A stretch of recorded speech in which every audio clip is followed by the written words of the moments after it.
किसी नए मार्ग पर कदम बढ़ाता है तो झिझकता है, लेकिन नए पर कदम बढ़ाने से ही जीवन में विकास है। जो पुराने वर्तुल में ही घूमता रहता है कोल्हू का बैल हो जाता।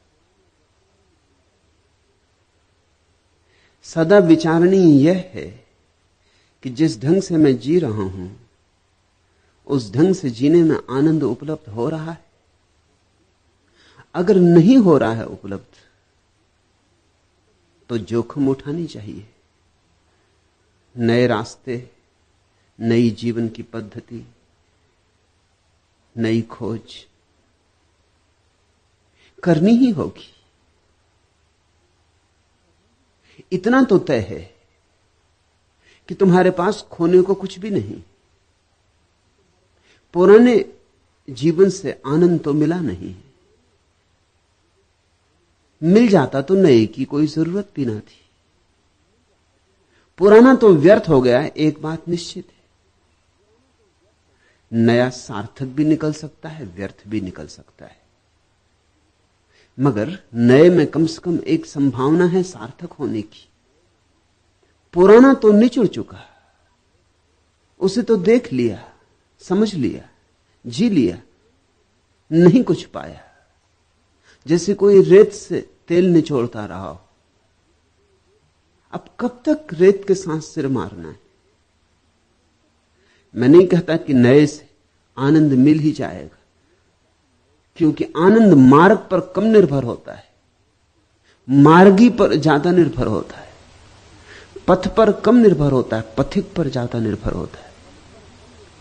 इसलिए असली बदलाहट पथ की नहीं होती, असली बदलाहट तो पथिक की होती। मगर पथ की बदलाहट से शुरुआत होती। तुम बाहर हो, इसलिए बाहर से ही रूपांतरण शुरू करना होगा। बाहर की बदलने की हिम्मत जुटाओ तो भीतर बदलने की हिम्मत भी सघन होगी। और अगर थोड़ी बूंदें पड़ने लगी आनंद की तो उमंग और उत्साह से नए का अन्वेषण शुरू हो जाएगा। मगर एक बात तो तय है कि तुम्हारे पास खोने को कुछ भी नहीं, इसलिए व्यर्थ चिंता मत लो। मिला क्या है पुराने को पकड़े रखने से? तो खो भी कुछ ना जाएगा।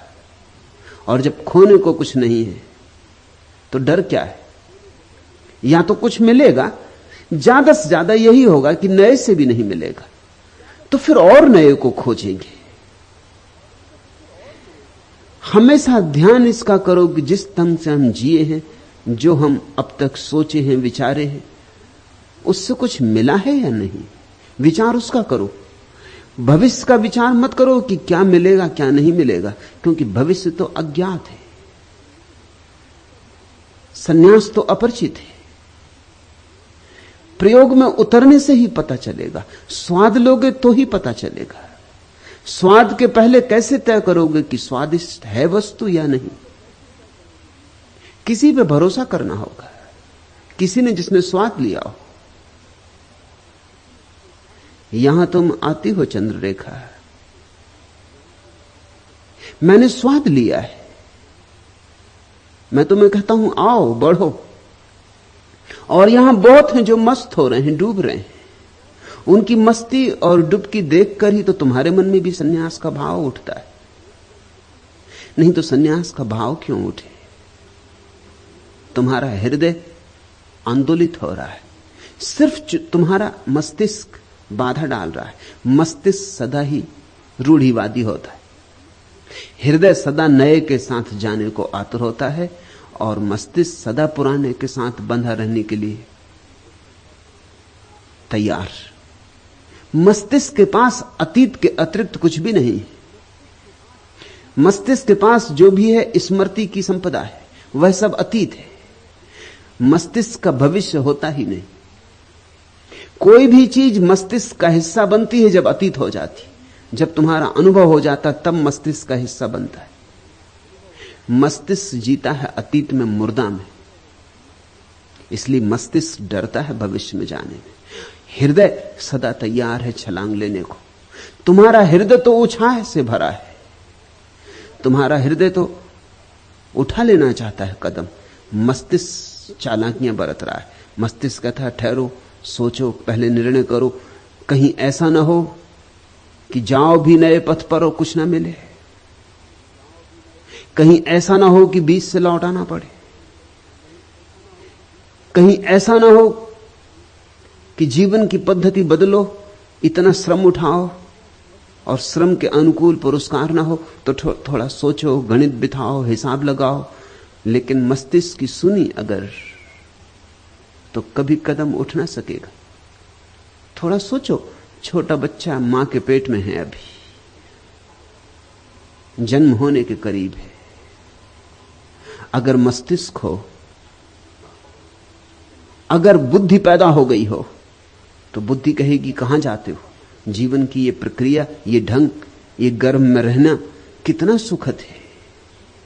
कोई झंझट नहीं, कोई चिंता नहीं, कोई दायित्व नहीं। 24 घंटे सोए रहो। कहां जाते हो? पता नहीं बाहर क्या होगा, कौन सी मुसीबतें आए, कौन सी चुनौतियां आए। अगर बच्चे के पास थोड़ा गणित हो, तर्क हो, तो कोई बच्चा मां के गर्भ से पैदा ही ना हो। लेकिन गणित नहीं होता, गणित बाद में आता है, सौभाग्य की बात, तर्क बाद में आता है। बच्चे के पास तो सिर्फ हृदय होता है, नए के लिए आतुर, उत्सुक। अगर हम बुद्धि की बात मान के चलें तो पृथ्वी जरा जीर्ण से भर जाती। इस देश में ऐसा ही हुआ है। लोगों ने अतिशय बौद्धिकता के साथ अपने गठबंधन बना लिए, इसलिए यह देश जरा जीर्ण हो गया है। इस देश में यौवन नहीं रहा, यह खंडहरों में जी रहा है। यह अब भी अतीत के ही गुणगान करता है। इसके पास कोई उमंग नहीं है नए के लिए। यह गिर गए पीले पत्तों की प्रशंसा करता है, नई जो कौपलें खिलती हैं उनकी तरफ पीठ फेर लेता है। यह पूजता है पत्थरों को, जड़ को, अतीत की लकीरों को। यह लकीर का फकीर हो गया है और ऐसा ही सारे लोगों का चित्त हो गया है। हिम्मत जुटानी पड़ेगी। और मैं तुमसे इतना कहता हूं कि नए के साथ हारने में भी जीत है, पुराने के साथ जीतने में भी जीत नहीं। पुराने के साथ सुख भी मिले तो ज्यादा से ज्यादा उसका अर्थ सुविधा होती है। नए के साथ दुख भी मिले तो भी विकास होता है। नए के साथ पाया गया दुख ही तपश्चर्या है, उसे ही मैं तपश्चर्या कहता हूं। धूल लगा के शरीर पर पोत कर बैठ गए, या कांटों की सैया बना के लेट गए, या उपवास किया, इस सबको मैं तपश्चर्या नहीं कहता। इस सबको तो मैं रुग्ण चित्त की मूढ़ता कहता हूं। तपश्चर्या तो एक है, नए के साथ जाने का साहस, अज्ञात में उतरने की हिम्मत। जैसे छोटा बच्चा मां के गर्भ को छोड़ता है। अभी 2 दिन पहले पास के ही एक वृक्ष पर एक चिड़िया अपने बच्चों को बड़ा कर रही थी। रोज रोज बच्चे बड़े होते चले गए। 2 दिन पहले पहली बार घोंसले से बाहर निकले। जब वे पहली बार घोंसले से बाहर निकले, मैं उनके पास खड़ा था। दोनों बैठ गए शाखा पर, बड़े आश्चर्य विमुक्त, पर तौलते हुए, सोचते विचारते आगे कदम बढ़ाना कि नहीं। अभी तक घोंसले से बाहर नहीं आए थे और उनकी मां दूर वृक्ष पर बैठकर पुकार दे रही है, गुहार दे रही। यही ढंग है बच्चों को बुलाने का। पुकार रही, आवाज दे रही। उसकी आवाज देख के वो फड़फड़ाते, पर मोह, घोंसले का, सुरक्षा, और पहले कभी पंख तो खोले नहीं। तो पंख खोलना या नहीं, उड़ पाएंगे हम या नहीं, उनकी दुविधा देखकर नए नए संन्यास लेते व्यक्तियों की दुविधा का मुझे स्मरण आया। ऐसे ही पर तौलते, सोचते, घबराते, पीछे लौट के देखते, लेकिन कब तक मां थी कि पुकारे गई, कि आवाज दिए गई कि टेर पर टेर। कोई आधा घंटा लगा, धीरे धीरे पंख फड़फड़ाए, थोड़े दूर हटे घोंसले से, उसी वृक्ष पर दूसरी शाखाओं पर बैठे, थोड़ा भरोसा बढ़ा, थोड़े पंख मारे हवा में, फिर लौट आए, थोड़ा और भरोसा बढ़ा, फिर उड़ गए। तब से पता नहीं, 2 दिन से मैं देख रहा हूं रोज, फिर नहीं लौटे। अब क्या लौटना, पड़ा रह गया है घोंसला, पड़े रह गए उसमें 2 अंडे टूटे फूटे। पक्षी भी हिम्मत जुड़ा लेते हैं आकाश में उड़ने की जो कभी नहीं उड़े, और मनुष्य होकर भी हम हिम्मत नहीं जुटा पाते। मैं तुम्हें पुकार रहा हूं, दूर वृक्ष से टेर दे रहा हूं, ये रोज टेर चल रही है। तुम कहती हो हर बार यहां आती हूं, तो बिना सन्यास लिए चली जाती हूं। सन्यास का भाव तो कई बार मन में उठता है, लेकिन लेने का साहस नहीं जुटा पाती। चंद्ररेखा, थोड़े पर फड़फड़ाओ, थोड़े नए की पुलक से भरो, थोड़ी हिम्मत जुटाओ। पंख तुम्हारे पास है, मैं तुम्हें आकाश से बुलाता हूं, मैं तुम्हें दूर का निमंत्रण दे रहा हूं। ऐसा नहीं कि तुम्हारे पास पंख नहीं, उतने ही पंख हैं जितने मेरे पास, सिर्फ भरोसा नहीं। और भरोसा आए कैसे? उड़ो तो आए। इतना कह सकता हूं कि नए के साथ मिला दुख भी बहुत प्रीतिकर है, और नए में थोड़ा दुख तो मिलेगा।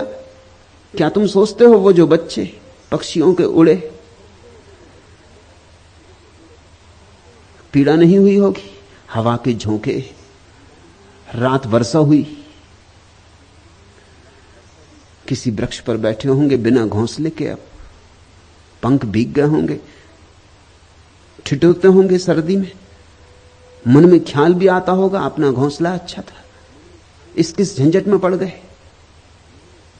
लेकिन फिर भी आकाश में उड़ने का आनंद ऐसा है कि ये सब कीमतें चुकाई जा सकती, चुकानी ही पड़ती, और जो चुकाता है कीमत वही पाता है। गंध से बोझिल पवन है और फिर चंचल चरण है, कौन सा मौसम लगा है, दर्द भी लगता सगा है। अनमिली स्वर लहरियों के गीत जादू डालते, सारदी मेघों तले मैदान फूल उछालते। आज तो बस में नमन है, गीत से भीगा गगन है, प्राण को किसने ठगा है, दर्द भी लगता सगा है। ओ उदासी की किरण भटकी हुई क्या कह रही है तू, धुंधलके के पार यूं निस्सार क्यों बह रही है तू, धुंधलके के पार यूं निस्सार ही क्यों बह रही तू। प्रीति का कोई वचन है, नित निभाना प्रणय प्रण है, नैन में सपना जगा है, दर्द भी लगता नया है, दर्द भी लगता सगा है। पूर्ण यौवन भार खेतों में लचकती सांध्य वेला, बांसुरी के स्वर सरीखा एक मेरा स्वर अकेला। टेरता मानो विजन है और तन मन में चुभन है, कौन सा मौसम लगा है, दर्द भी लगता सगा है। नए के साथ दर्द भी बहुत सगा है, पुराने के साथ सुविधा भी। सिर्फ धीमी धीमी आत्महत्या है और कुछ भी नहीं। क्या है छोड़ने को, क्या मिट जाएगा, पाया ही कुछ नहीं तो छूटेगा क्या। इसलिए खोजो, और तब तक खोजते ही रहो जब तक मिल ना जाए, तब तक कदम ना रुके, तब तक पंख बंद ना हो। चाहे कितना ही भय लगे, पर तौल नहीं होंगे, आकाश में उड़ना ही होगा। और चुनौती जग गई है, कब तक झुठलाओगी, कब तक लौट लौट जाओगी। ये लौट जाना आदत ना बन जाए, ये लौट जाना भी लकीर ना बन जाए। इसके पहले कि ये आदत बन जाए, कुछ करो, कुछ जगो। कुछ साहस जुटाओ। पार करना चाहते हो इस गरजते सिंधु को, यदि प्राण लेकर आज लहरों में उतरना ही पड़ेगा। यह तरंगें दूर से चलकर तुम्हारे पास आती, उस नए जग के नए संदेश अपने साथ लाती। कूल पर बैठे मनन करते रहोगे और कब तक? हो मुखर उस पार वीणाएं मधुर तुमको बुलाती। चाहते यदि तुम नया जीवन, नया यौवन, नया मन, आज बाहों में उमड़ता सिंधु भरना ही पड़ेगा। तुम नया विश्वास लेकर पग बढ़ाओ आज अपना, तुम नया इतिहास लेकर द्रग उठाओ आज अपना। छूट जाने दो बहुत पीछे पुराने इस गगन को, तुम नया आकाश लेकर जग सजाओ आज अपना। प्राण में यदि हो रहे मुखरित नए निर्माण के स्वर, आज कण कण का नया श्रृंगार करना ही पड़ेगा। यह प्रलय की पीर ही नव सृष्टि का मधुगान होगी, यह तिमिरता ही निशा की सूर्य का वरदान होगी। इस पुरातन जर्जरित युग मूर्ति को अब टूटने दो, जिस शिला पर हाथ रख दोगे वही भगवान होगी। तुम हिमालय के स्वजन हो, सिंधु की गहराई ही क्या, आज पंखों में असीमित व्योम भरना ही पड़ेगा। पार करना चाहते हो इस गरजते सिंधु को, यदि प्राण लेकर आज लहरों में उतरना ही पड़ेगा। उतरो। डूबने का भय लगता है तो भी उतरो। सभी नए तैरना सीखने वालों को डूबने का भय लगता है। जो डूबने के भय से रुक ही गया किनारे पर, वह तो जान ही ना पाएगा आनंद तैरने और तिरने का। और दूर है किनारा दूसरा, और वही है मंजिल। जाना है पार तो ही परमात्मा मिले। सन्यास तो केवल एक छोटी सी नौका है उस पार जाने की। माना दूर धुंधलके में छिपा उस पार का किनारा दिखाई तो पड़ता नहीं, इसलिए किसी आंख वाले से संबंध जोड़ना होता है, इसलिए किन्हीं आंख वालों के पास उठना बैठना होता है, ताकि तुम्हारे भीतर भी सोए हुए स्वर धीरे धीरे सबल हो जाएं, तुम्हारी वीणा पर भी चोट पड़े। चंद्ररेखा, इसलिए तू आती रही। इस आने का कुछ अर्थ न रह जाएगा अगर इस रस में न डूबी। तो फिर ऐसा ही होगा, सरोवर तक आए और प्यासे ही लौटते रहे। सरोवर तक आने से प्यास नहीं बुझती। अंजलि बनानी होगी, झुकना होगा, जल भरना होगा, कंठ में उतारना होगा, तो प्राण तृप्त होते। सन्यास झुकने की प्रक्रिया है, अंजलि बांधने की। दूसरा प्रश्न, तंत्र, वाम मार्ग, अघोरपंथ, नाथपंथ जैसे नामों से लोग क्यों डरते?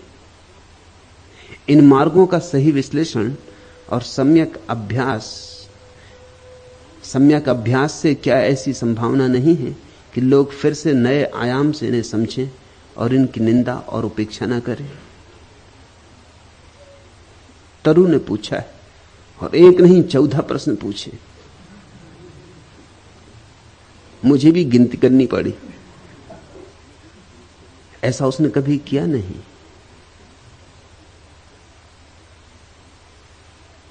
गोरख से कुछ संबंध रहा है। कोई सोई स्मृति जग गई, कोई झरना फूट पड़ा।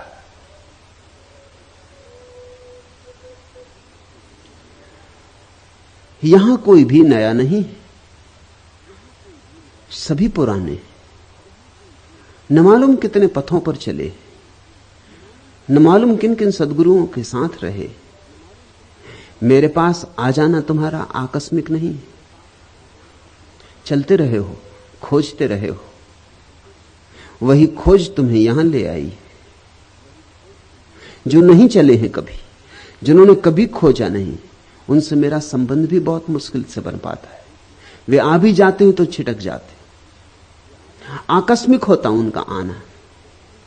उनके आने के पीछे कुछ आधारशिला नहीं होती। जो मेरे पास आके टिक जाते हैं, रुक जाते, और तरु आई है सो टिक ही गई है, उसका अर्थ यही है, उनके प्राणों की कोई गहरी त्रसा तृप्त हो रही है। बहुत बहुत द्वारों से जो खोजा है और नहीं मिल पाया है, उसकी झलक मिलने लगी, मंजिल करीब आ रही। गोरख से कुछ संबंध रहा होगा तरु, कुछ नाता रहा होगा, जैसे कोई पुराना सोया हुआ गीत फूट पड़ा हो, ऐसे उससे प्रश्न फूटे, और सभी प्रश्न सार्थक। कोई भी प्रश्न बौद्धिक नहीं है, पूछने के लिए नहीं पूछा गया है, उठा है। पूछना चाहिए इसलिए कुछ सोच सोच के नहीं पूछा गया है, पूछने से नहीं रुक सकी, फिर खुद भी डर गई होगी जब 14 प्रश्न लिखे, तो फिर क्षमा भी मांगी कि मुझ पर नाराज मत होना। इतने प्रश्न, जैसे विवश थी, पूछना ही पड़ा है, न पूछे नहीं बनेगा। उन्हीं 14 में से एक प्रश्न यह, तंत्र, वाममार्ग, अघोर पंथ, नाथ पंथ जैसे नामों से लोग क्यों डरते? पहली बात, ये सब नाम तंत्र के ही नाम है। तंत्र का ही एक नाम वाममार्ग है। वाममार्ग का अर्थ होता है बाएं हाथ का रास्ता। तुम्हारे पास 2 हाथ है, एक दायां हाथ है, एक बायां हाथ है। ये 2 हाथ बस 2 हाथ ही नहीं, इनके पीछे बड़े राज छिपे।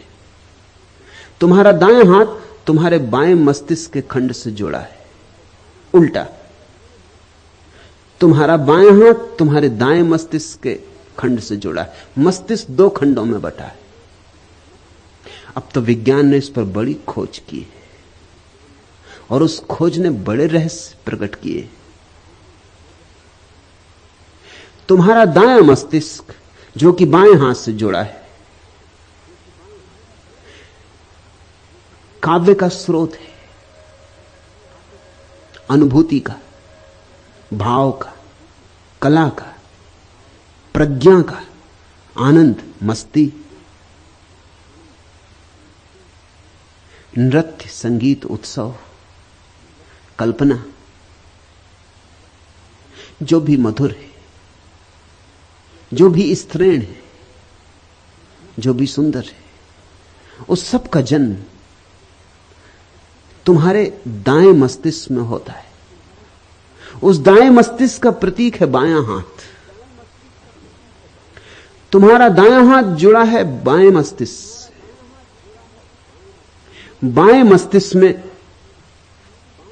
पैदा होता है तर्क, गणित, कर्मठता, कार्यकुशलता, चालाकी, राजनीति, कूटनीति, संसार, गद्य, विज्ञान, हिसाब किताब, उपयोगिता, बाजार, इस सब का संबंध बाएं मस्तिष्क से है।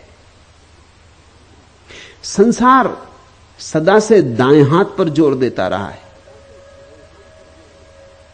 क्योंकि दाएं हाथ में उपयोगिता है, हिसाब किताब है, गणित है, तर्क है, बाजार है, दुकान है, व्यवहार है। बायां हाथ खतरनाक मालूम होता रहा है, सदा से खतरनाक मालूम होता रहा है। कवि का क्या भरोसा, गणितज्ञ का भरोसा किया जा सकता है, नर्तक का क्या भरोसा, वैज्ञानिक का भरोसा किया जा सकता है। फिर विज्ञान का उपयोग है, नृत्य का क्या उपयोग है? नृत्य तो है स्वांतः सुखाय। ये जो बायां हाथ है, ये तुम्हारे भीतर स्वांतः सुखाय का प्रतीक है। इसका कोई लक्ष्य नहीं, इसकी कोई दिशा नहीं, ये कहीं जा नहीं रहा है। यह तो इसी क्षण में आनंद मस्त मुग्ध होकर जीने की कला है। कविता का क्या मूल्य है? न तो पेट भर सकता है, न तन ढक सकता है, न छप्पर बन सकता है। तो कवियों को हमने थोड़ा बहुत सम्मान दिया है एक अनुपात में, जैसे सजावट की तरह, लेकिन गैर जरूरी। एक आध आदमी कवि हो जाए समाज में, हम बर्दाश्त करते, लेकिन हम कवियों की जमात बर्दाश्त नहीं करेंगे, क्योंकि कवि किसी काम का नहीं मालूम पड़ेगा, उसकी उपयोगिता क्या है। किसी ने पिकासो को पूछा कि तुम्हारे चित्रों की उपयोगिता क्या है? उसने अपना सिर पीट लिया। उसने कहा, फूलों से नहीं पूछते कि तुम्हारी उपयोगिता क्या है, और कोयल गीत गाती उससे नहीं पूछते तुम्हारी उपयोगिता क्या है, और आकाश तारों से भर जाता तब नहीं पूछते कि तुम्हारी उपयोगिता क्या है। मुझसे ही क्यों पूछते हो? ये कवि और चित्रकार और मूर्तिकार और संगीतज्ञ सदा से कहते रहे, हमारी कोई उपयोगिता नहीं। मगर जीवन उपयोगिता पर ही समाप्त नहीं होता। जीसस का वचन याद करो, man can not live by bread alone. आदमी अकेली रोटी से तो नहीं जी सकता, कुछ और भी चाहिए। रोटी से कुछ ज्यादा चाहिए। रोटी जरूरी है मगर काफी नहीं, आवश्यक है मगर पर्याप्त नहीं। रोटी के बिना कविता नहीं हो सकती, यह सच है, मगर अगर कविता के बिना रोटी हो तो जीवन हुआ ना हुआ बराबर है। रोज पेट भर लिया, जी लिए और मर लिए। अगर जीवन में काव्य ना जगा, गीत ना उठा, वीणा ना बजी, बांसुरी पर संगीत न खेला, तो क्या सार है? स्वांता सुखाय रघुनाथ गाथा। जो स्वांता सुख से भरा है वही उस परम प्रिय के भाव से भी भरता है। इसलिए बायां हाथ सदा से खतरे का सूचक रहा। इसलिए जिनसे भी हम डरते उनको हम वाम मार्गी कहते, जिनसे हम भयभीत होते उनको हम वाम मार्गी कहते।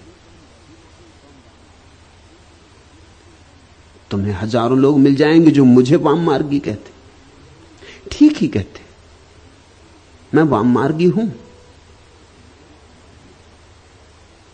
क्योंकि मैं तुम्हें स्वांतः सुखाय की कला सिखा रहा हूं। हिसाब किताब ही सब कुछ नहीं है, हिसाब किताब के बाहर भी एक जगत है, और वही जगत तृप्तिदायी है। उसी जगत में परितोष है, उसी जगत में प्रकाश है। जरूरतें पूरी होनी चाहिए, ठीक है, फिर क्या करोगे? जरूरतें पूरी हो जाएंगी, फिर क्या करोगे?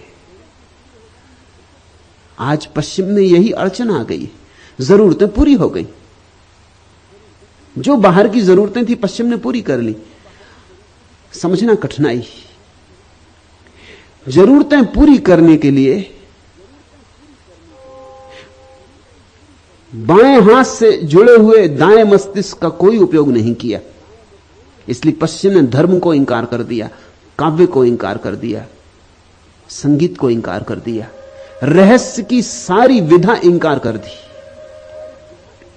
ठीक गणित, विज्ञान, पदार्थ, ठोस जिसका प्रमाण है, उस पर ही पश्चिम जी रहा है। 300 साल के सतत प्रयोग ने, दाएं हाथ के प्रयोग ने पश्चिम को समृद्ध बना दिया। धन है, दौलत है, मकान है, सुंदर रास्ते हैं, सुस्वादु भोजन है, भरपेट भोजन है, सब जरूरत से ज्यादा है। एक संपन्नता का युग पश्चिम में आ गया। लेकिन 300 साल निरंतर वो जो स्वांतः सुखाय का स्रोत है उसको इंकार करके आया। तो पश्चिम संपन्न तो हो गया, लेकिन अब क्या करे? क्योंकि उसके पास सिर्फ सुख को भोगने की कला ही नहीं बची। पश्चिम किम कर्तव्य विमूढ़ है। अब कहां जाएं? अब क्या करें? काम का जगत जो हो सकता था हो चुका। पश्चिम के भीतर बड़ी बेचैनी है। रविवार के दिन भी पाश्चात्य मनुष्य छुट्टी नहीं मना पाता। छुट्टी मनाने की आदत ही भूल गई। काम और काम और काम, काम पर इतना जोर दिया है कि काम को भगवान बना दिया, तो लीला की कला भूल गई। तो बैठ के हंसे बोलें कि वीणा बजाएं, कि बगिया में घास उगाएं,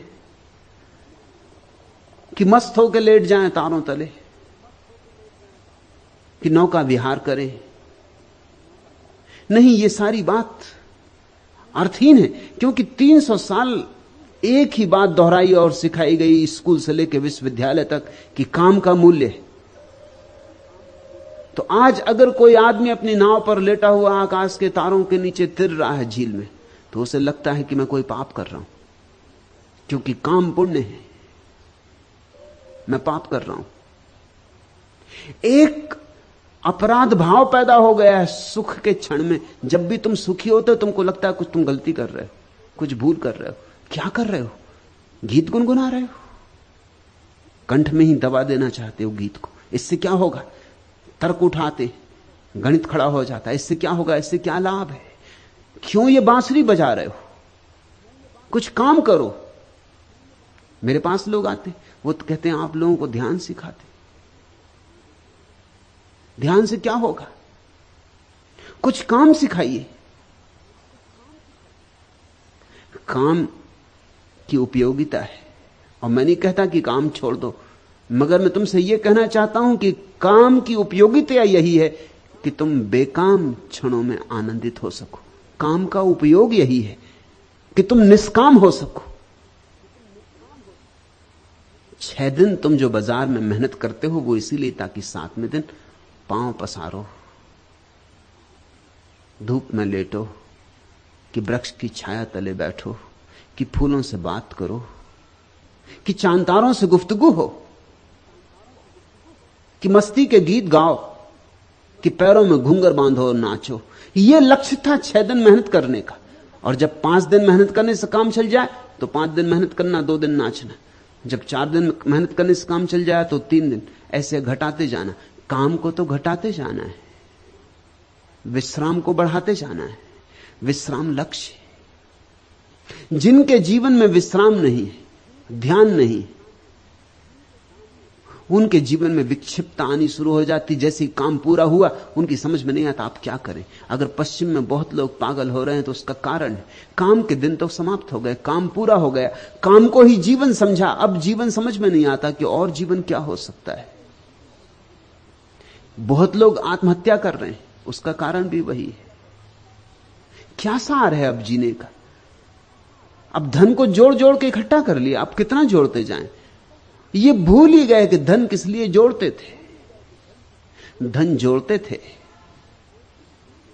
ताकि किसी क्षण विश्राम से बैठेंगे, कोई चिंता ना होगी। वो तो भूल ही गए, क्योंकि धन जोड़ने में मस्तिष्क के एक हिस्से का उपयोग किया, वो हिस्सा तो सक्रिय हो गया, और जिस हिस्से का उपयोग नहीं किया वो धीरे धीरे बिल्कुल धूल धमास से भर गया है।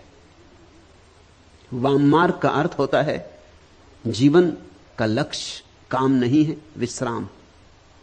जीवन का लक्ष्य धन नहीं है, ध्यान है। जीवन का लक्ष्य गणित नहीं है, काव्य है। जीवन का चरम शिखर विज्ञान से उपलब्ध नहीं होगा, धर्म से उपलब्ध होगा। सदा से वाम मार्ग निंदा का शब्द रहा,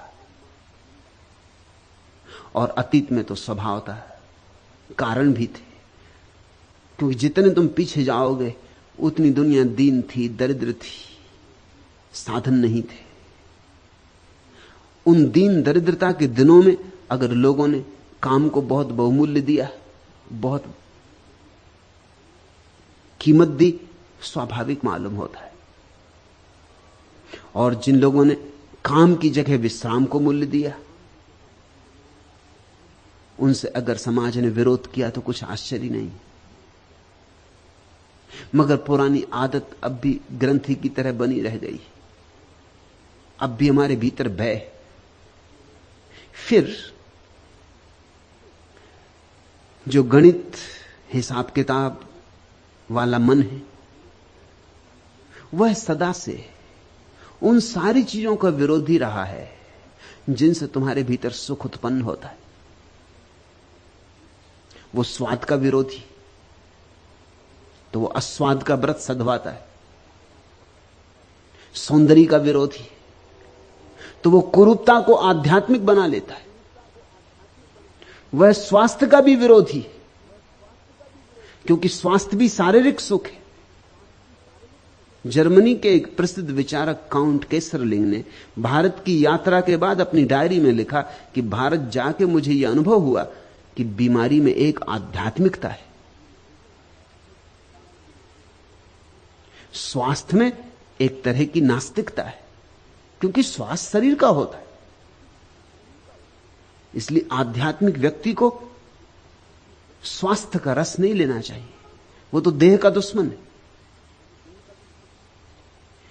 इसीलिए प्रेम का दुश्मन हो गया संसार, क्योंकि प्रेम बड़ा सुख है। सारी चीजों की दुश्मनी साध ली। वाम मार्ग ने इसका विपरीत संदेश दिया है।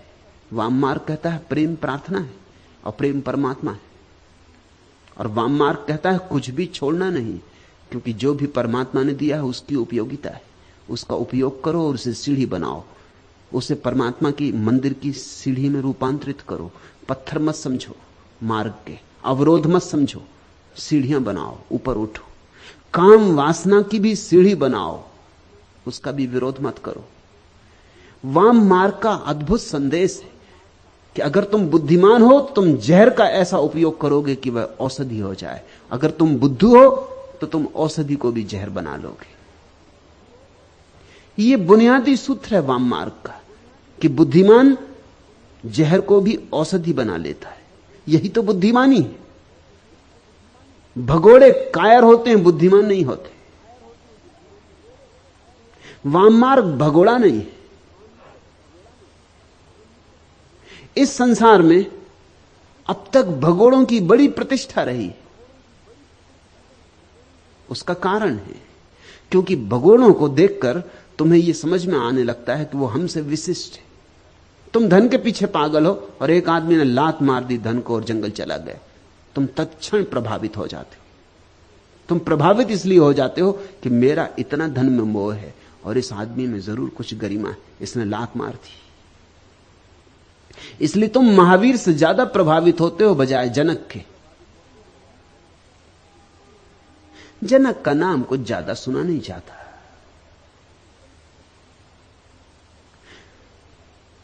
तुम बुद्ध से ज्यादा प्रभावित हो जाते हो क्योंकि वो राजमहल छोड़ के जाते।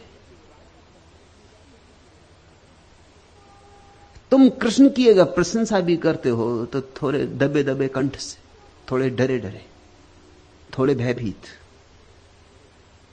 अगर लोग कृष्ण की प्रशंसा भी करते हैं तो गीता वाले कृष्ण की करते हैं।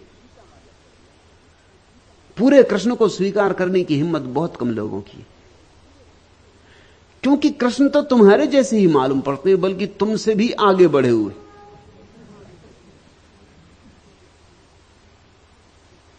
तुम किसी तरह अपने को समझा लेते हो कि चलो वे भगवान थे, किया होगा, नाचे होंगे गोपियों के साथ, मगर यह आदमी के लिए शोभा नहीं देता। तुम शायद कृष्ण को भगवान कह के बच जाना चाहते हो। तुम एक बहाना खोजते हो। तुम्हारा चित्त तो गड़बड़ होने लगता है, तुम्हें बेचैनी होने लगती। मैं एक घर में मेहमान था, एक हिंदू परिवार में। संभ्रांत परिवार है, कुलीन परिवार है। कोई 10-12 साल पहले की बात। मेरी किताब संभोग से समाधि की ओर छपी थी। वे बड़े बेचैन थे। उन्होंने मुझसे कहा कि आप नाम कम से कम कोई और रख देते।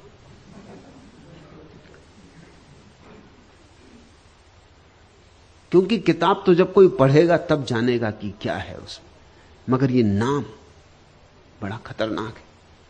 आप नाम कुछ और रख देते।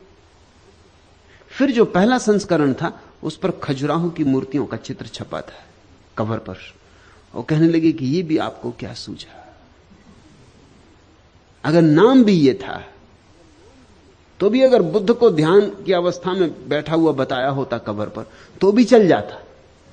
खजुराहो की मूर्तियां, किताब तो कोई पीछे पड़ेगा, ये सब देख के तो बड़ी बेचैनी हो जाएगी। मैं उनके बैठक खाने में बैठा था, मैंने कहा दीवार पर देखो, वहां एक बड़ी तस्वीर टांग रखी थी उन्हें कृष्ण की, जिसमें उन्होंने वस्त्र चुरा लिए, नग्न स्त्रियों के जो नदी में नहा रही और झाड़ पे बैठे। मैंने कहा इसको तुम बैठक खाने में लगाए हो? उन्होंने ऊपर देखा, एक क्षण को तो रुक गए, शायद उन्होंने कभी इस तरह सोचा नहीं था। उन्होंने कहा आप ठीक कहते, ये लगी है तस्वीर, ये पिता के जमाने से लगी है। और कभी कभी मुझे संकोच होता भी है, लेकिन इस पर कोई ध्यान देता नहीं, क्योंकि भगवान है, वो ठीक कर रहे हैं। इसको हमने स्वीकार कर लिया है। मगर दोबारा जब मैं उनके घर गया, तस्वीर हट गई थी। मैंने उनसे पूछा क्या हुआ? उन्होंने कहा कि नहीं, जिस दिन से आपने इशारा किया मैं सचेत हो गया, फिर मुझे बड़ी बेचैनी होने लगी। फिर मैंने कहा इस तस्वीर को हटा ही देना उचित है, तो तस्वीर हटा दी। तुम्हारा कृष्ण का स्वीकार भी अधूरा अधूरा है। तुम कृष्ण में से बहुत सी बातें काट छांट कर डालना चाहोगे, तुम कृष्ण में संशोधन करने को सदा तत्पर हो।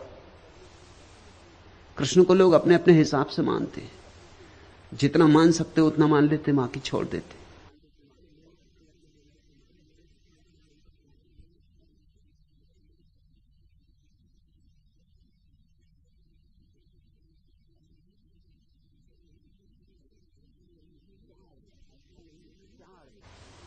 क्या अड़चन है? अड़चन यही है कि महावीर तो तुम्हें साफ अपने से विपरीत जाते मालूम पड़ते। तुम सम्मान दे सकते हो क्योंकि तुम्हें मालूम अपने लोभ का, अपने काम का, अपने क्रोध का, अपनी लिप्सा का तुम्हें पता है, और ये उसको छोड़ के जा रहे हैं, विशिष्ट हैं, अब कोई प्रमाण की जरूरत नहीं। लेकिन कृष्ण ये वहीं खड़े, उसी संसार में जहां तुम खड़े हो। कृष्ण को पहचानने के लिए बड़ी गहरी आंख चाहिए। महावीर को पहचानना अंधे के भी बस की बात है, कोई अड़चन नहीं। अंधा भी पहचान लेगा कि ठीक सब छोड़ के चले गए, लेकिन कृष्ण को पहचानने के लिए तो जब तक भीतर की आंख न खुली हो तब तक पहचान मुश्किल है, क्योंकि वो वहीं खड़े। भेद तो कुछ भी नहीं, ऊपर से भेद नहीं है, भीतर से भेद है। तो जब तक भीतर देखने की क्षमता ना हो तब तक तुम कृष्ण को न समझ पाओगे। कृष्ण वाम मार्गी, इसलिए जैनों ने कृष्ण को नरक में डाला है, अपने पुराणों में नरक में डाल दिया है।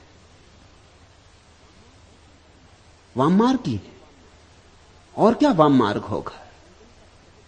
जीवन का सहज स्वीकार, उत्साहपूर्वक स्वीकार, स्वागतपूर्ण स्वीकार, जीवन को उसकी समग्र विधा में जीने की क्षमता, साहस। जीवन में कुछ भी बुरा नहीं, अगर कांटे भी हैं तो फूल की रक्षा के लिए तत्पर है। इसलिए जीवन में जो भी है सुंदर है, और अगर किसी चीज का सौंदर्य हमें दिखाई नहीं पड़ा है तो हमारी कहीं भूल चूक हो रही। परमात्मा असुंदर बना कैसे सकता है? परमात्मा ही प्रकट हुआ है सारे रूपों में, काम में भी राम ही छिपा है। इतना साहस बहुत कम लोग जुटा पाते, इतनी दृष्टि भी नहीं होती। इसलिए तरु, तंत्र, वाममार्ग, अघोर पंथ, नाथ पंथ जैसे नामों से लोग डरने लगे। इसलिए क्योंकि ये तुम्हारी व्यवस्थित रूढ़ी को छिन्न भिन्न कर देते। ये प्यारे नाम गालियां बन गए। किसी को वाममार्गी लोग कह देते हैं, बस खत्म हो गया मामला। फला आदमी वाममार्गी, मतलब तुमने उसका खंडन कर दिया, और खंडन करने की जरूरत नहीं। अब वो क्या कहता है, क्यों कहता है, इस तर्क और विस्तार में जाने का प्रयोजन नहीं। वाम मार्ग का लेबल लगा दिया, वो आदमी खत्म हो गए। अघोर पंथ, अघोर जैसा प्यारा शब्द गाली बन गया। किसी को अघोरी का तो वो लड़ने को तैयार हो जाता। लोग अघोरी कहते ही किसी को तभी जब उनको गाली देनी होती। अघोर शब्द का अर्थ समझते हो? अघोर का अर्थ होता है सरल।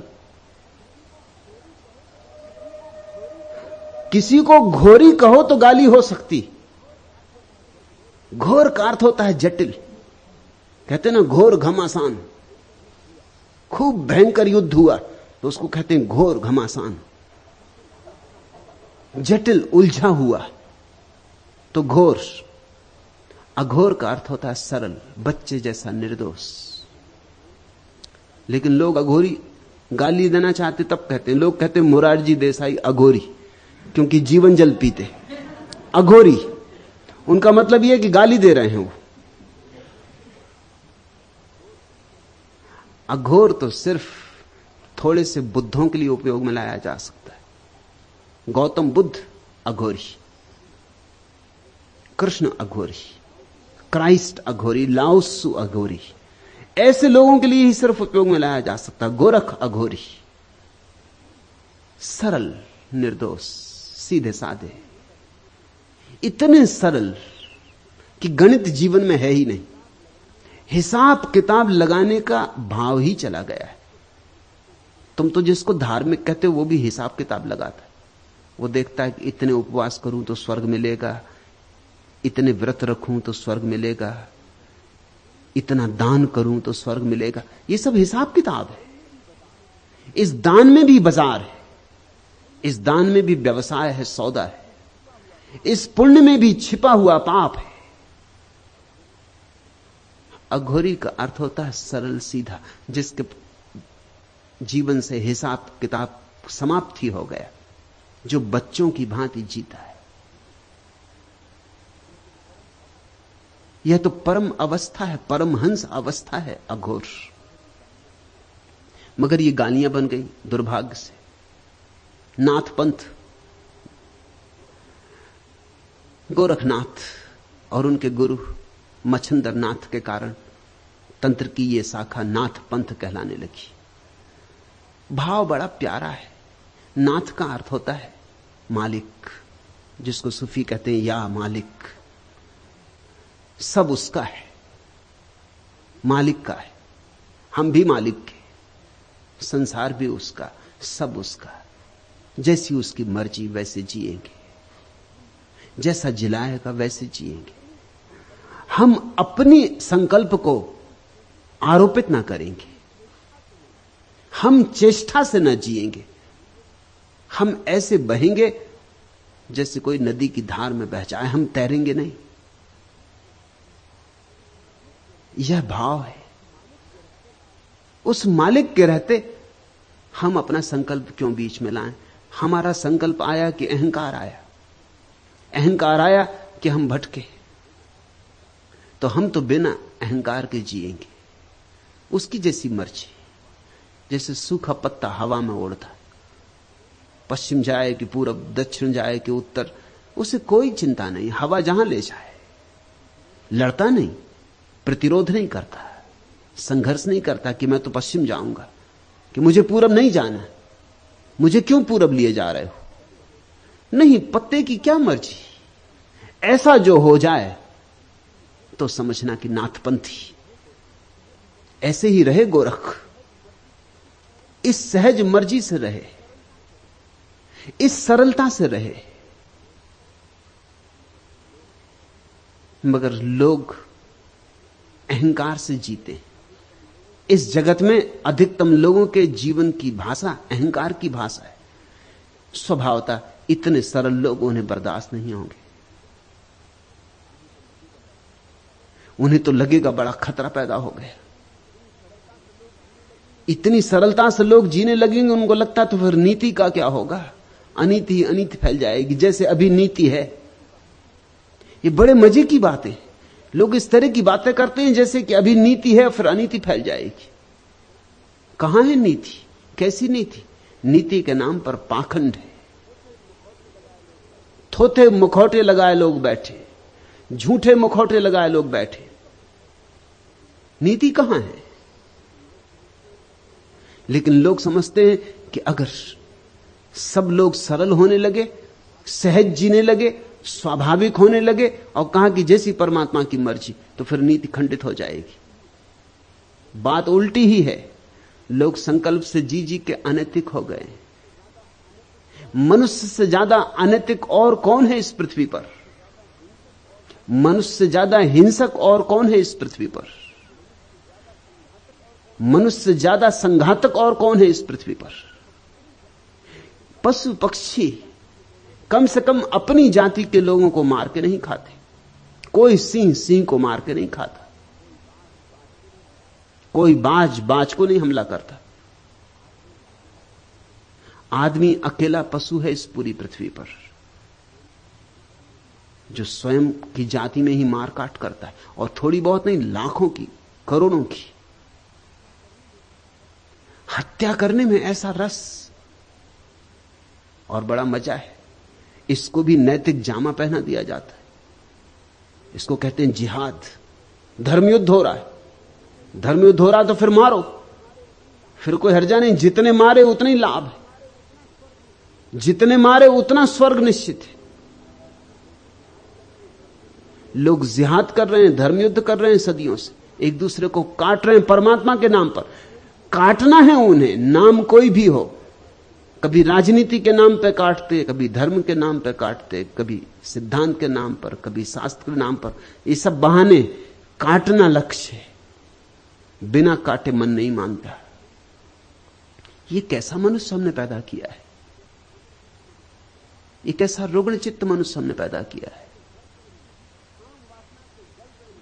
काम वासना से जल रहे हैं लोग। उनके भीतर काम वासना के सिवाय और कुछ भी नहीं भरा है, दबा दबा के बैठ गए। इसलिए जब भी कोई कहता है काम वासना को सहजता से स्वीकार करो, वह भी प्रभु की देन है, तो उनके भीतर बहुत घबराहट हो जाती, क्योंकि वो जानते अगर उन्होंने सहजता से स्वीकार किया तो सब गड़बड़ हो जाए। वो इतना दबा के बैठ गए हैं कि करीब करीब एक ज्वालामुखी उनके नीचे जल रहा है। अब वो सहजता से कैसे स्वीकार करें? ऐसा ही समझो कि कोई आदमी जिंदगी भर उपवास करता रहा है, भूखा मरता रहा है, और तुम उससे कहो कि भाई भूख को सहज स्वीकार करो, जब भूख लगे तो भोजन कर लो, एकदम घबरा जाएगा। वो कहेगा अगर मैंने सहजता से स्वीकार किया तो मैं चौके से कभी बाहर निकलूंगा ही नहीं, क्योंकि मैं जानता हूं अपने को कि 24 घंटे में भोजन की ही सोचता हूं। उपवासी आदमी सोचते ही 24 घंटे भोजन की, तो फिर तो मैं निकल ही ना सकूंगा चौके से, फिर तो मुझे वहीं बैठा रहना पड़ेगा। हालांकि तुम हैरान होगे कि ये क्या कह रहे हो तुम। जो लोग भोजन करते हैं वो चौके में नहीं बैठे रहते 24 घंटे, मगर तुम उस आदमी की बात भी समझो, वो भी बेचारा ठीक कह रहा है। वो 24 घंटे भोजन की ही सोचता है। उपवास करने वाला सोचते ही भोजन की है। इसलिए मेरे जैसे व्यक्ति जब जीवन को सरल करने की बात करते हैं तो बड़ी बेचैनी फैल जाती, बड़ी घबराहट फैल जाती। यहां दमित प्रकार के लोग कभी कभी आ जाते, उनको बहुत घबराहट हो जाती, क्योंकि वो जानते अगर मैं जो कह रहा हूं वह ठीक है तो उनके भीतर दबे हुए रोग एकदम से प्रकट हो जाएंगे। जिंदगी भर दबाए रोग एकदम से प्रकट हो जाएंगे, वो विक्षिप्त हो जाएंगे, वो नहीं बर्दाश्त कर सकेंगे। इस घबराहट से बचने के लिए वो मेरे विपरीत हो जाते, मेरे विरोधी हो जाते। मेरे विरोधी होने में कारण मैं जो कह रहा हूं उसका सत्य इतना खतरनाक उन्हें मालूम होता है। खतरनाक इसलिए नहीं मालूम होता कि सत्य खतरनाक है, खतरनाक इसलिए मालूम होता है कि अब तक वे इतने असत्य में जिए, और अब उस असत्य को छोड़ने में बड़ी मुश्किल मालूम होती, और वो छूटेगा तो जीवन भर का जो बांध था वो टूट जाएगा। उनके जीवन में संयम नहीं है, संयम का सिर्फ थोथा आग्रह। जो आदमी वस्तुतः संयमी है, जिसने वस्तुतः जागृत होकर सम्यक रूपेण अपनी काम वासना का अतिक्रमण किया है, उसे कुछ भी अंतर ना पड़ेगा। उसे मेरी बात में जरा भी कुछ विरोध ना दिखाई पड़ेगा। जिसको मेरी बात में विरोध दिखाई पड़ता है वो केवल खबर दे रहा है अपने रुग्ण चित्त की, मगर वो सोचता है कि वो मेरे खिलाफ कुछ कह रहा है। फ्रायड के खिलाफ बड़ा प्रचार हुआ सारी दुनिया में, लेकिन फ्रायड जीवन के सीधे साधे सत्यों की बात कर रहा था। फ्रायड वाममार्गी, फ्रायड ने दबाए हुए मनोवेगों को पुनः गतिमान करो, इसका संदेश दिया।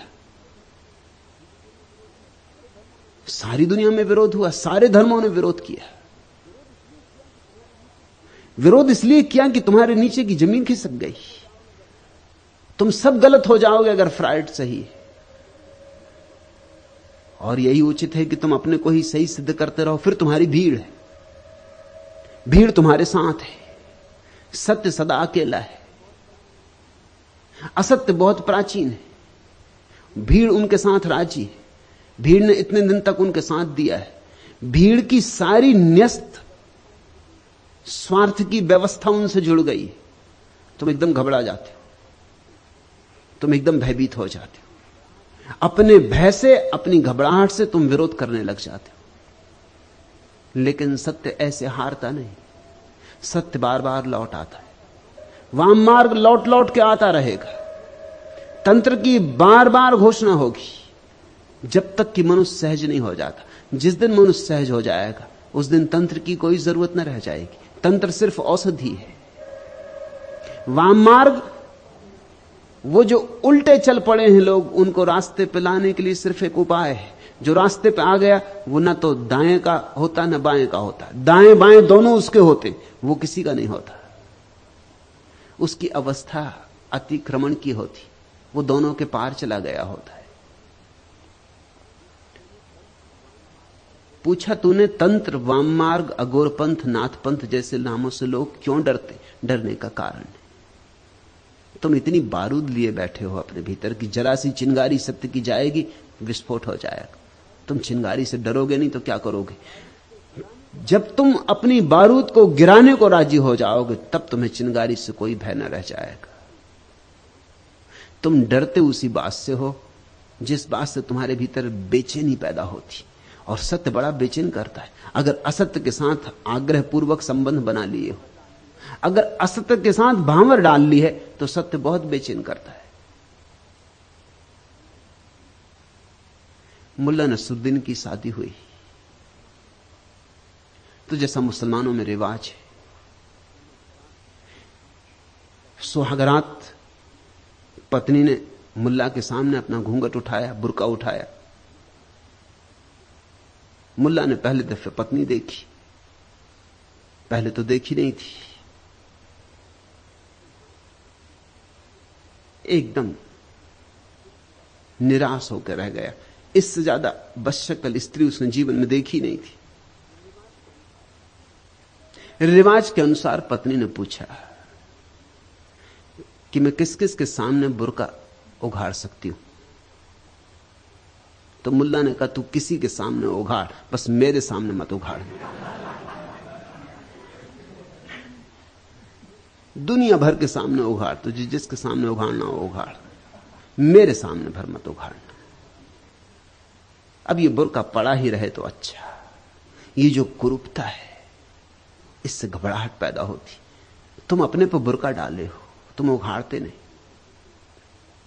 जो भी तुम्हारे बुर्के उघाड़ देता है, तुम्हारी गंदगी दिखा देता है, उससे ही तुम नाराज हो जाते हो। जो भी तुम्हारे भीतर का कूड़ा करकट दिखा देता है, उससे ही तुम नाराज हो जाते हो। और सदगुरु को दिखाना ही होगा तुम्हारे भीतर का कूड़ा करकट, क्योंकि देखोगे नहीं तो उससे मुक्त कैसे होगे? तुम्हारे भीतर की व्यर्थता जो तुम संग्रहित करके बैठे हो, जिसकी छाती पे सवार हो, अगर उससे तुम्हारा छुटकारा ना होगा तो तुम उसी में डूबोगे, उसी में डूबोगे। वही तुम्हें डुबाने का कारण हो जाए। तुमने छाती पे पत्थर बांध रखे, उन पत्थरों को हटाना ही होगा। हालांकि तुम सोचते हो वो पारस पत्थर है,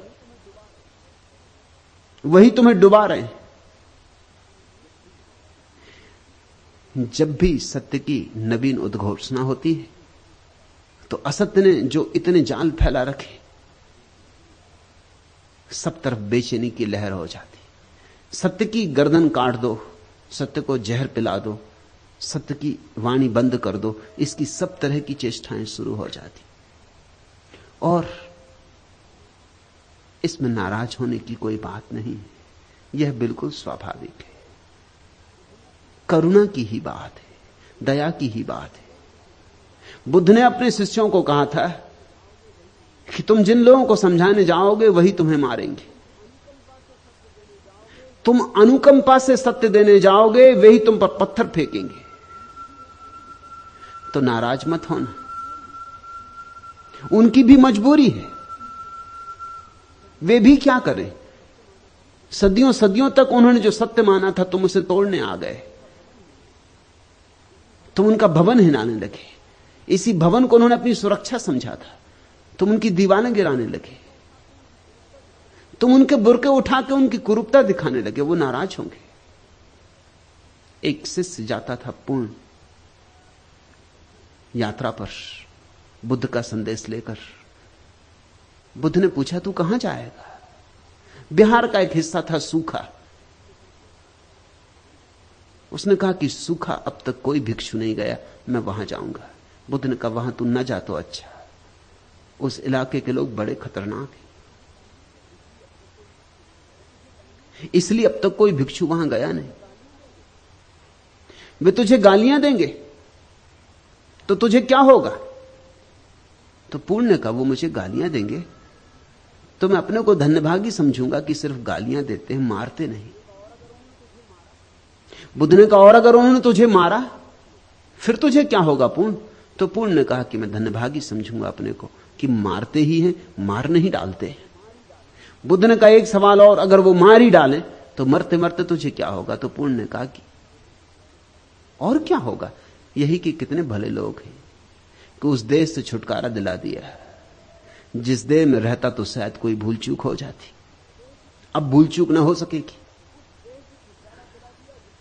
उस देश से छुटकारा दिला दिया जिसमें रहता तो शायद कहीं पैर गलत रास्तों पर पड़ जाते, कुछ से कुछ हो जाता, भटक जाता। उस देश से छुटकारा दिला दिया, उनके प्रति अनुकंपा से भरा हुआ मरूंगा, उनके प्रति कृतज्ञता से भरा हुआ मरूंगा। बुद्ध ने कहा फिर तू जा, फिर तू कहीं भी जा, तू जहां भी जाएगा वहीं तू मित्र पाएगा, क्योंकि तुझे अब शत्रु दिखाई नहीं पड़ सकता। नहीं दिखाई पड़ने से शत्रु नहीं हो जाता ऐसा नहीं है, मगर जिसको शत्रु दिखाई पड़ना बंद हो जाता है वही सत्य की उद्घोषणा कर सकता है। शत्रु तो होंगे पैदा, तत्क्षण पैदा हो जाएंगे। सत्य के शत्रु निरंतर पैदा होते। हमारी इतनी समझ कहां कि हम सत्य को पचा पाएं, इतनी छाती कहां हमारी बड़ी कि हम सत्य को अपने भीतर समाविष्ट करें, अपने भीतर मेहमान बन जाने दें। हम आतिथ्य बने सत्य के, सत्य अतिथि बने, इसकी हमारी पात्रता कहां? इसलिए निरंतर यह होता रहा, निंदा होती रही, उपेक्षा होती रही, मगर सत्य अपनी उद्घोषणा बार बार करता रहा है। और मैं तुमसे कहता हूं कि सत्य आता है मस्तिष्क के दाएं हिस्से से जो बाएं हाथ से जुड़ा है। हिसाब किताब आता है मस्तिष्क के बाएं हिस्से से जो दाएं हाथ से जुड़ा है। हिसाब किताब वाला आदमी कविता के प्रति कभी भी राजी नहीं होता। धन दौलत को मूल्य समझने वाला व्यक्ति ध्यान का मूल्य नहीं समझ पाता, और दुकान ही जिसे सब कुछ है वह मंदिर का नहीं हो पाता। और अगर मंदिर में चला भी जाए तो मंदिर भी उसके साथ ही भ्रष्ट हो जाता है।